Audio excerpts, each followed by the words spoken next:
pinagdamdamin at imbis na ang kanyang pakinggan. Sana all talaga.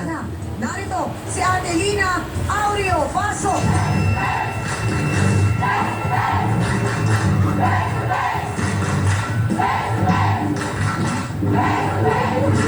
Sandali lang. Sandali lang po. Sa bahay! Ang anak ko naman pumupunta sa bahay, hindi naman ako pumupunta sa bahay. Diretso ang tanong, Adelina. Son ba kayo ni Lionel? Mayroon po. Meron! Oh. Meron. Gaano katagal na? Simula nung March. Anong March? Oh, March. Para ka ng laki na gamit. Abay, matatapos na ang taon na ito? Abay, isang taon na pala kayo? Oo. So, ibig sabihin, nag-something? Mayroon. Nagsi-something. Ay!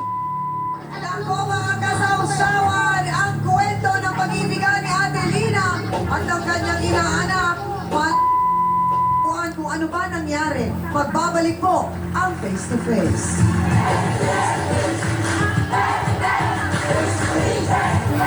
Bakit hindi mo sinabi kay Nonoy na Nonoy, ninang mo ako ang dapat gumagabay sa'yo. Ako ang pangalawang ina mo. Ano ba nagawa ko? Mahal ka anak mo. Mahal mo? Bakit mo?